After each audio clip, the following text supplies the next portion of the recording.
কাজ বলতে football match দেখা, তবে পারিশ্রমিকের অঙ্কটা লোভনীয়, $50,000। অদ্ভুত এই চাকরিটা করছেন কেভিন আকুটা ও অস্টিন ফ্র্যাঙ্কলিন। তারা যুক্তরাষ্ট্রের সম্প্রচার মাধ্যম ফক্স ওয়ানের চিফ ওয়ার্ল্ড কাপ ওয়াচার। হাজারো আবেদনকারীর মধ্য থেকে তাদেরকেই বেছে নেওয়া হয়েছে এই চাকরির জন্য। নিউ ইয়র্কের টাইমস স্কোয়ারের বিশেষ ভিউইং কিউবে বসে তারা দেখছেন বিশ্বকাপের ম্যাচ। সমর্থকদের প্রতিক্রিয়া জানা এবং সামাজিক যোগাযোগ মাধ্যমে কন্টেন্ট তৈরি করাও তাদের কাজের অংশ। চাকরিটা সত্যি দারুণ উপভোগ করছি। আমার বাবা তেল ছড়িয়ে পড়ার পর পরিষ্কার করার কাজ করেন, তাই আমার কাছে এই কাজকে কঠিন বলে মনে হয় না, বরং জীবনের সেরা একটি গ্রীষ্ম কাটানোর সুযোগ পাচ্ছি। বন্ধু কেভিনের সঙ্গে বসে বিশ্বকাপের সব ম্যাচ দেখছি, এরপর বাইরে গিয়ে সমর্থকদের সঙ্গে দেখা করছি, কথা বলছি। সত্যি পুরো অভিজ্ঞতাটা অসাধারণ, আর এই কাজটা করতে ভীষণ আনন্দ পাচ্ছি।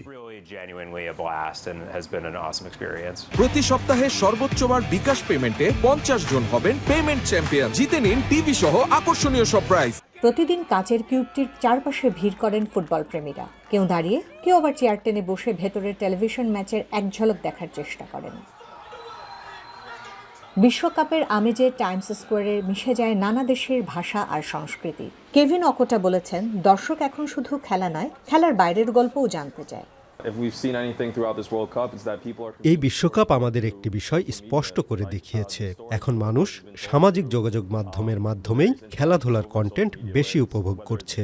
বিশ্বকাপের গল্পও ছড়িয়ে পড়ছে সামাজিক যোগাযোগ মাধ্যমে মানুষের নানা অভিজ্ঞতা ও মিথস্ক্রিয়ার মাধ্যমে, যেমন স্কটল্যান্ডের সমর্থকদের বস্টনে গিয়ে উৎসব করা, কিংবা জাপানের সমর্থকদের টেক্সাসে প্রথমবারের মতো বারবিকিউ খাওয়ার অভিজ্ঞতা।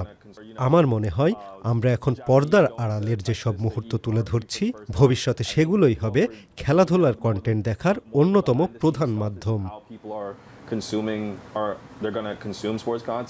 2030 সালের বিশ্বকাপের সম্প্রচার সত্ত্ব এখনো চূড়ান্ত হয়নি, তবু আবারও একই দায়িত্ব পালনের অপেক্ষায় আছেন এই দুই ফুটবল প্রেমী।